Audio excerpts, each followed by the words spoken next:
New Zealand-born and internationally renowned educationist Lance G. King has worked with over 250,000 students worldwide and designed this book to help parents support their children to become self-regulated, resilient learners who know how to fail well. I think we need to read it, Carly. Welcome, Lance. It's a pleasure to have you here. Thank you very much. I'm very pleased to be here. Firstly, I must ask, how do you define failure? What is failure? Well, the way I define failure is simply when you set a goal and you don't achieve it. You know, so success is when you set a goal and you do achieve it. For a child at school, it's like sitting that test and not getting the mark they want, handing in that assignment, not getting the grade, playing sport and not winning. That's how I define failure. Okay, let's pick up on that point because for many of us, we don't know what to say. Do you know what to say, Mel? I mean, my kids come home and they might have lost their soccer game, they might have lost the netball game, they might have not quite done as well as they wanted to in a test. What do I say? Like, try harder next time? Well, no, I think, well, I mean, there's nothing wrong with that, but I think the way to really make sure that they're learning from every experience is to actually analyse it, go back. Like, failure is not a bad thing, it's an opportunity for growth, it's an opportunity for performance improvement.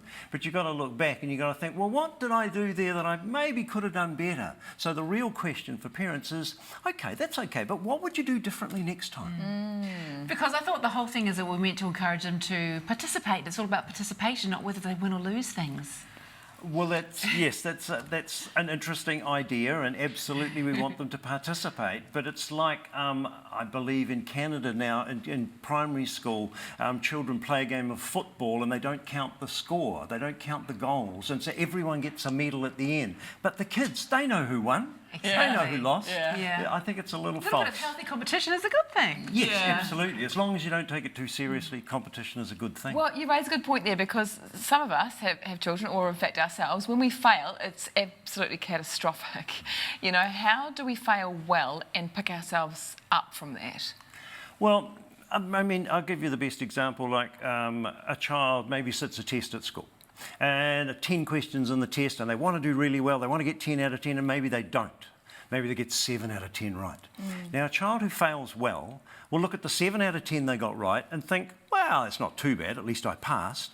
But then they'll go back and they'll rewrite the answers for the 3 they got wrong. Oh, okay, finish it, so relearn. Exactly. Well, they'll go back and they'll make sure they've got those questions right. And they might even do more questions like those to make sure if they ever see questions like that again, they'll be able to do them. Well, then they put that behind them. That's a great tip. So what does failing badly look like then? In exactly the same situation, someone who's failing badly will look at the 7 out of 10 they got right and think, well, that's not too bad, at least I passed.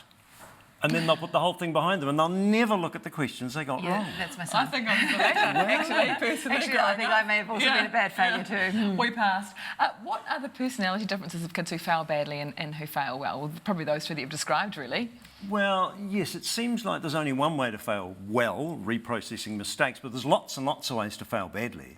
Like kids are often, they don't do well in a test and they'll blame the school, a dumb school. They'll blame the teacher, dumb teacher. They'll blame their parents, exactly. Or they'll just pretend everything's fine. No, I'm doing fine, just forget about it. Don't worry, Mum, I'll get through on natural talent. They'll basically just dismiss it and they won't engage sometimes with any process that might lead to failure and they'll avoid it. Right. Well, that's true. I mean, well, how do we give them those skills, though, to teach them that they can fail well? Failing well is a good thing. How do we give them those skills? Well, I think it starts by helping them to notice what goes on inside their own mind when they encounter a challenge or when they have a difficult situation or when they have failure. I mean, you notice I brought these balls here. Yes, we've noticed balls here. One each, right, for stress release? No, this was to demonstrate that basic point. I mean, if I said to you, OK, girls, right now I'm going to teach you how to do this. Hang on. We've just seen a man talk, think and juggle at the same time. That was very clever. Well done. So what would we say if you're going to teach us how to do that? I'd say, have you got all day? Because it could take a while. Well, exactly. See, what I'd ask you to notice is what did you say to yourself inside your mind in that moment when I said I was going to do? You would say, I can't do that. I can't do that. Exactly. Well, those are the 2 brilliant reactions. One person says, oh, that would be fun, and the other person says, no, I can't juggle. Okay. So the problem with I can't is that you're setting an absolute in your mind, that it's physically impossible. And I think parents sometimes make a mistake of trying to shift children from I can't to I can.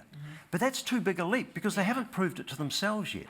But we can get them to shift from I can't to I haven't yet. I'm going to give that a crack. Exactly. Tell And as you soon what, as you I say can juggle 2 balls. exactly right, but as soon as you change in your mind from I can't to I haven't yet, you open up the possibility that maybe you will. And that's step one, Provides is in you your hope. mind to get your mind to focused on opening up opportunity. Can you give us some conversation starters? How do we talk to our kids? One of my 3 is very much probably like the personality trait that I just displayed. Has a fear of starting something for fear of failure because doesn't think they're going to succeed. So how do we start that conversation with them? Do we role model it a bit better ourselves? Well, exactly. I mean, the most powerful mechanism will be role modelling. So do you talk about failures you've had in your life? You know, we often talk to kids about the successes, the things we did that were great, but I think it's probably more important to talk about all the stupid, dumb things you did in your life and what you learnt from each one. There's got to be a story like that. And then they think that, okay, it's okay to make mistakes as long as you do something differently next time and go back. So I think role modelling is first, noticing what goes on inside your mind is second, but also like helping your children to do things that they might be afraid of. And I think that's one Maybe of the doing key it with roles. them if you're afraid of them too. Exactly. Yeah. That's great. Hey, well, thank you so much for joining us. Got a lot out of that chat, actually. Really good chat. Let me show you this. Why don't you go and juggle? No, I go. Wait till after the show. Lance's book, The Importance of Failing Well, is available now from all good bookstores.